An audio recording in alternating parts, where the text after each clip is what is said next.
When I first started One Piece, I had gotten spoiled for one specific scene, and it literally made me want to get caught up even faster. And that scene was Zoro using Purgatory Onigiri in Wano. Santoryu Rengok.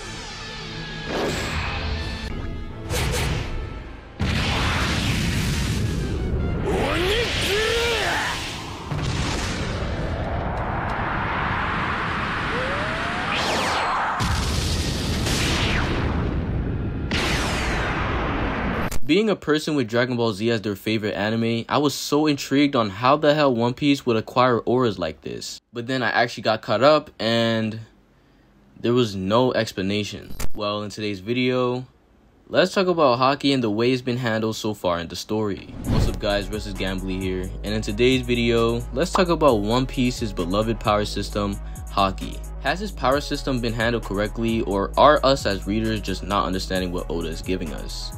Well, let's find out. Like always, make sure to wait, nah. I've uploaded a good 28 videos saying the same stuff every single time. I go to check my analytics and YouTube informs me that only 23% of people watching are subscribed within my audience. Guys, just subscribe. You know you like the content. It's a win-win for both of us. What sparked this conversation for me in the first place were the last two chapters of One Piece. And in these two chapters, the same exact topic was brought up.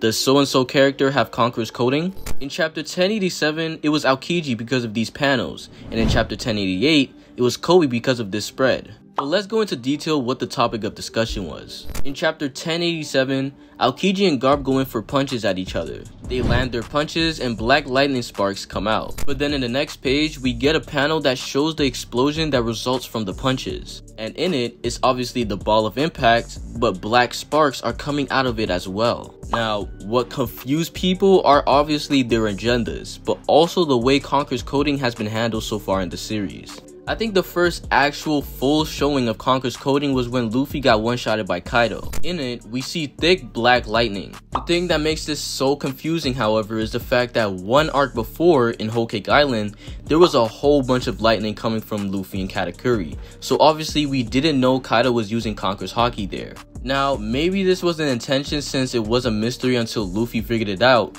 but it doesn't help the fact that even after Conqueror's coding was officially mentioned in the story, the effect stayed the same: black lightning. This wasn't a problem in Wano because the people who used Conqueror's coding were stated to be doing such, or indirectly implied to be. Like Luffy saying he's doing it, Kaido being said to be doing it by Luffy, Yamato implied to be using it as he clashes with another Thunder Bagua, and Zoro who was knocking out fodder near him once he acquired it. And so we run into the problem of not being able to distinguish between Conqueror's coding, Armament Haki, and Advanced Armament Haki. In chapter 1080, Garp pulls up to Hachinosu, cocks his fist back, punches at the ground, and it causes a huge explosion with thick black lightning coming out of it. That, my friends, was something almost everyone recognized as Conqueror's coding.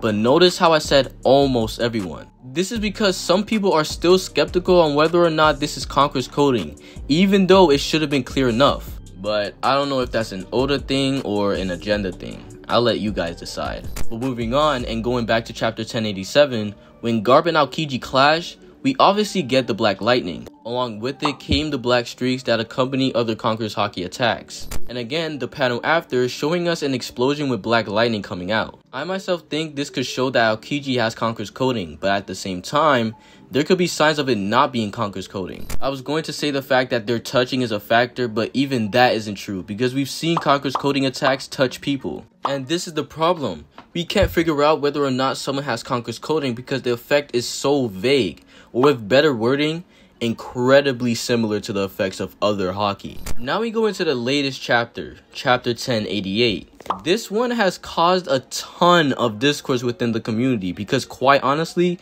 this scene has been handled terribly. In this spread, Garp goes in for his own attack. Thick lightning comes from his fist, Conqueror's coding kanji comes from it, and we see the lightning still present within the effects from the attack. That's a great representation of what Conqueror's coding should look like. But then a couple pages later, it's Kobe. Kobe jumps into the air, cocks his fist back, and there's small lightning coming from his fist, but no kanji. He attacks Pizarro's hand and there isn't black lightning within the effects. In fact, the only lightning present is by his fist where he attacked. You would think this isn't Conqueror's coding, right? But then Oda wanted to do this bullshit. Garp's Conqueror's coded named attack is Galaxy Impact. And yep, Kobe's named attack is Honesty Impact. And so literally mostly because of this name, people are assuming Kobe is using Baby Conqueror's coding. But this is what I'm talking about. There's a clear distinction between Conqueror's coded attacks and his. But it's the way Oda executed it that was done very weirdly. I call this the Black Lightning problem. The reason why Oda thought it was smart to make the effects of Conqueror's coding look so similar to the effects of Armament Haki or Advanced Armament Haki is still a mystery to me. All it's done is cause mindless discourse over something the community cannot come to a conclusion on because of its execution. But the problems with Haki don't even stop there. Have you ever noticed that for some characters, you literally won't know if they're using Haki unless they're saying it or the anime wants to emphasize it? Like, take for example my GOAT, Sanji. In the manga, it's stated that he can use Haki multiple times, but throughout the story, we've barely seen the guy use black-coated armament at all. Sanji uses his legs for battles, but we literally don't even know when he's using Haki because he's always wearing long pants. Take for example when he fought his father at the beginning of Whole Cake Island. We all thought bro was fighting with his base leg, no Diabo Jambe. But it took a clash with Judge's weapon for Judge himself to literally say Sanji is using armament Haki. I want to say this again. We've literally never seen bro use black coated armament in the story once in the manga. And if he were, it was insanely small. Now, you may be wondering why this matters at all. Well, I don't think y'all understand the dickheads I've run into that spawned cause of Oda. I've literally met a guy who said Sanji doesn't have armament coding because he's never done it. And it's the fact that he's never done it in the manga that supports their claim. Now, any sane person would know this isn't true as he's done it in the anime. But what about the people who don't watch the anime? They'll literally think he can't code an armament because he's never shown doing it.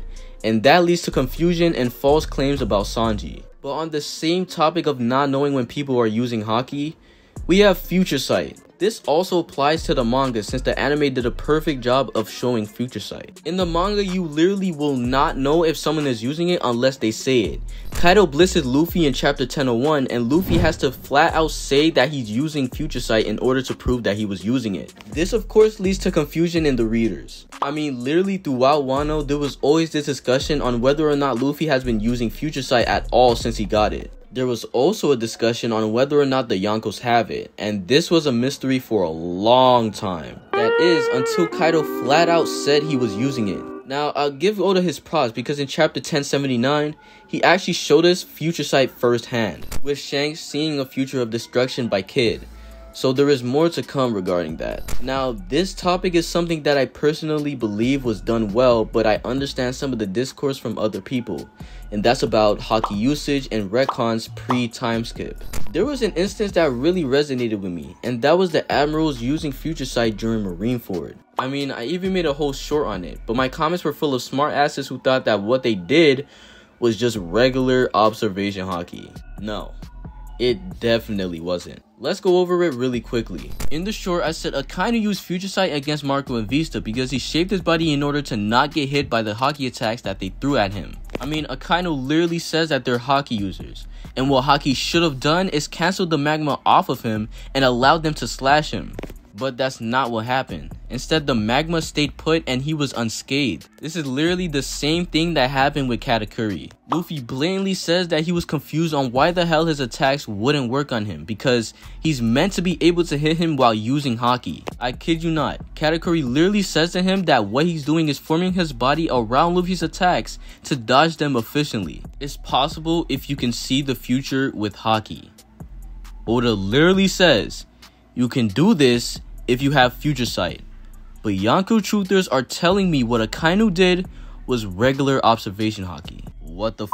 Even more, Aokiji did the exact same thing. In chapter 567, Whitebeard went in for a stab on Aokiji. The bystanders literally say Whitebeard stabbed Aokiji with Haki and asks if Aokiji is dead. Aokiji says no fools and tries to attack Whitebeard. This is literally another example of future sight being used to form around an attack pre-time skip. But the retcons are something that were implied before, so it's confusing to the readers. Another retcon that I want to go over that might not really be Oda's fault is still during Marineford and regarding the admirals. In chapter 564, Wiper sends a shockwave through a giant marine aimed towards the platform where Ace was at, but it appears as if a barrier was formed around it. The bystanders ask how the hell that missed, but then they realize who's there. It's the 3 admirals, and notice that their hands are up. The way in which their hands are held looks similar to Sentomaru, who about 3 arcs ago was described to have a weird power. This was later explained to be Ryu, or the output of Haki. Now the reason this was confusing to readers is the fact that when Rayleigh showed Luffy it only flashbacked to Sentomaru and one of Boa's sisters, but not the admirals. So just like Sanji, as I said, people genuinely think the admirals don't have Haki and are just carried by their devil fruits. And it's funny to me because it couldn't be farther from the truth, as they all have advanced armament and observation Haki.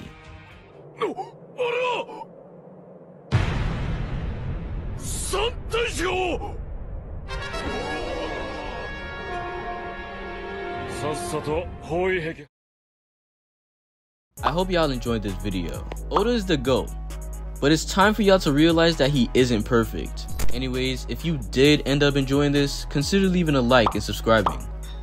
I'd really appreciate it. And I'll catch y'all in the next one.